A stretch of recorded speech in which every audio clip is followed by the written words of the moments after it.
À Bouaké, les candidats au brevet d'études du premier cycle BEPC sont fixés sur leur sort dans les différents centres d'examen. En cette année 2021, la proclamation des résultats s'est faite de manière particulière.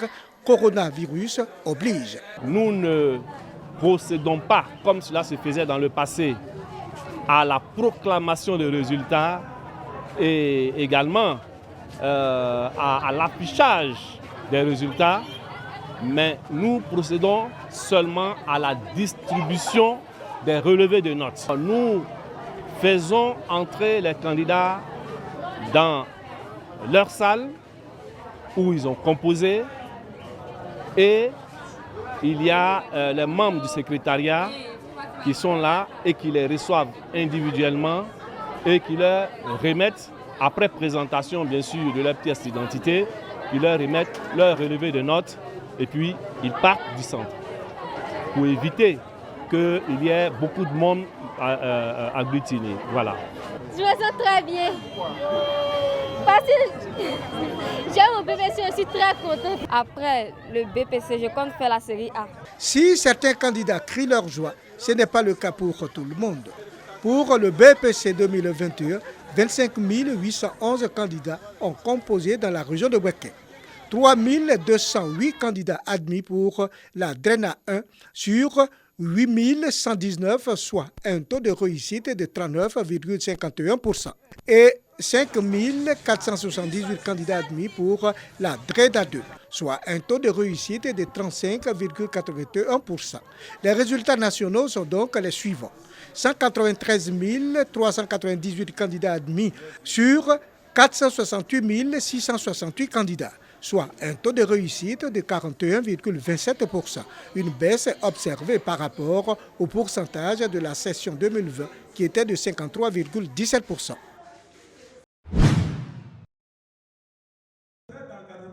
Des jeunes filles de la classe de 6e à la terminale, primées pour leur ardeur au travail au cours de l'année scolaire 2020-2021. Au nombre de 10, ces élèves du lycée moderne Henri Konan Bédié de Niakara ont obtenu entre 14 et 18 de moyenne annuelle. L'initiative est du CEFSI, Centre féminin pour la démocratie et les droits humains en Côte d'Ivoire, en collaboration avec ses différents partenaires. À cette fête de l'excellence, plus de 50 jeunes filles âgées de 11 à 18 ans, bénéficiant de l'encadrement du CEFSI, ont également reçu des kits de toilette. L'action s'inscrit dans le cadre du programme d'appui à la scolarisation de la jeune fille dans la région du Hambol. Montrer à ces jeunes filles-là qu'on peut compter sur elles, qu'elles ont des autorités qui s'intéressent à ce qu'elles font et pour créer aussi l'émulation. Parce que plus on a des filles qui sont récompensées, plus on se rend compte qu'il y a des personnes qui nous regardent. Je pense qu'elles se donnent les moyens de travailler encore plus. Par cet acte solennel, vous démontrez que vous croyez en notre avenir et surtout, vous montrez à nos parents que désormais, il faut autant compter sur les garçons que les jeunes filles à l'école. Par ma voix, nous, vos enfants, prenons solennellement l'engagement de toujours bien travailler à l'école. Les autorités locales, tout en traduisant leur gratitude à l'ONG donatrice et à ses partenaires, ont exhorté les apprenantes à persévérer dans l'effort. Encourager, encadrer ces jeunes filles-là à prendre au sérieux leurs études. La Côte d'Ivoire de demain a besoin de tous ces enfants, filles comme garçons, pour son développement. Dans le même élan, les participantes au concours de lecture ont été récompensées. Le Centre féminin pour la démocratie et les droits humains en Côte d'Ivoire œuvre pour la promotion et la protection des droits des femmes et des filles depuis 2017.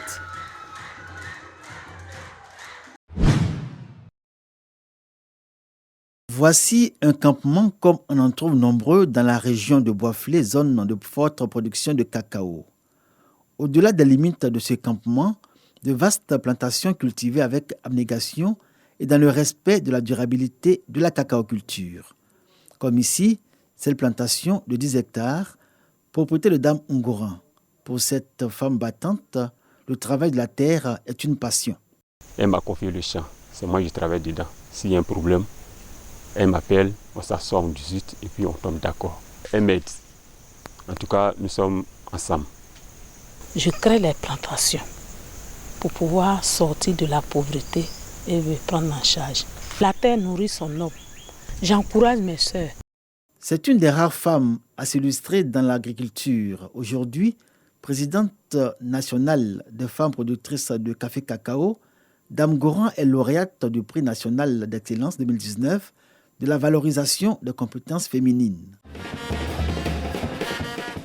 Ce matin, à la salle de réunion de la préfecture de Bois-Flé, des compétences féminines issues de 120 associations de femmes du milieu rural exerçant dans divers domaines agricoles se sont réunies. Une rencontre à l'initiative de la COVIMA, coopérative des femmes pour la production, la transformation et la commercialisation du vivrier de la Maraoué.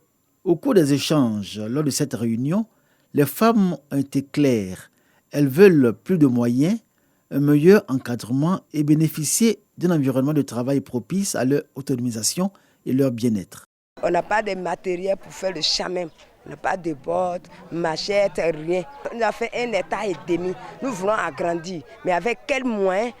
Donc on a besoin de financement, de matériel pour pouvoir faire notre champ.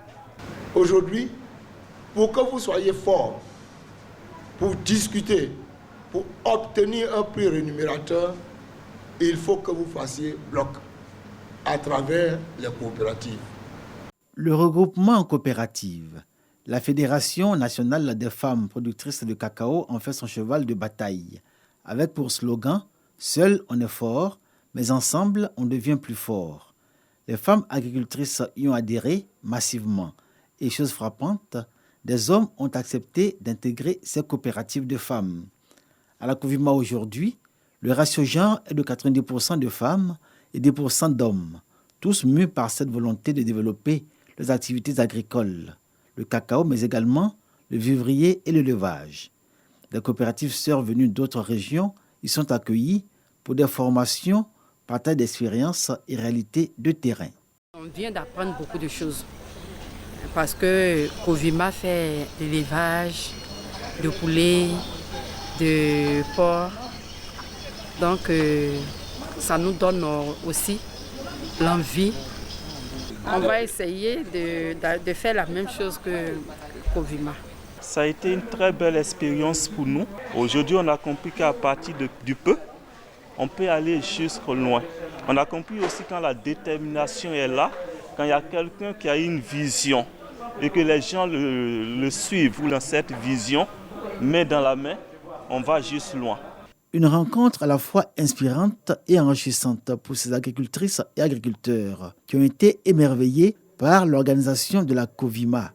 Cette entreprise coopérative avec conseil d'administration, dont le bilan 2020 est jugé positif, envisage pour 2021 la collecte et la vente de 1000 tonnes de fèves de cacao, 20 tonnes de café, 500 tonnes d'anacarde et autant de tonnes pour le maïs, ainsi que 50 tonnes de produits maraîchers.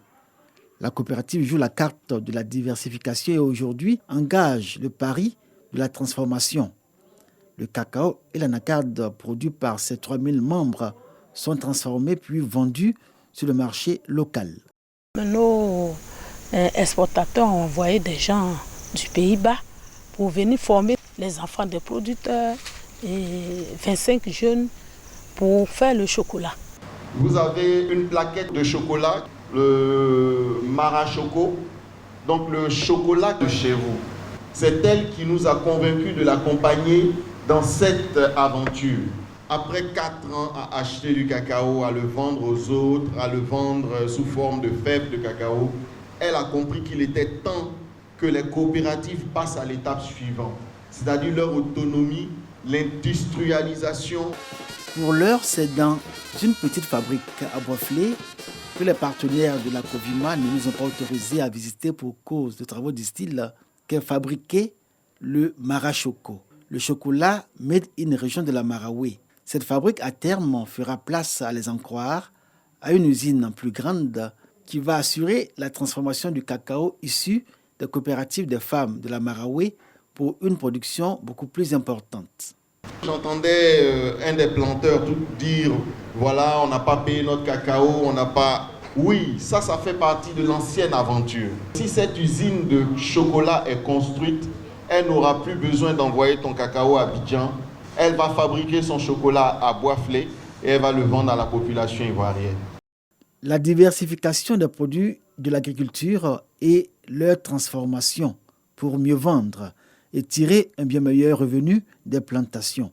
C'est cette vision à laquelle Dame Ngouran invite tous les agriculteurs à adhérer pour sortir de la précarité. Du matériel biomédical d'un coût global de 75 millions de francs CFA, dont de l'ONG Redemption in Action, RIA, au centre de santé urbain de Frouna, région du Hambol. Par cette action, cette structure de bienfaisance veut renforcer le plateau technique et améliorer la prise en charge des malades du centre de santé de Frouna. Eric Kwaku, coordonnateur national de l'ONG RIA, a saisi l'occasion pour inviter les populations à fréquenter les centres de santé. Nous sommes donc là avec du matériel d'une valeur de 75 millions qui, nous le pensons, va aider à améliorer les soins de santé ici à Frouna. Ça va beaucoup nous aider dans la rééducation de certains de nos patients. Voilà, donc au lieu de référer certains patients, on pense qu'on pourra quand même les aider. Au nom des bénéficiaires, le maire de Frouna a exprimé sa gratitude à l'ONG RIA pour son soutien qui va contribuer au bien-être des populations. Ce matériel va contribuer à améliorer la qualité des soins. Ça, c'est le plus important. Fort de cela, nous aurons une population en bonne santé qui pourra contribuer valablement au développement de la localité et au développement de la Côte d'Ivoire.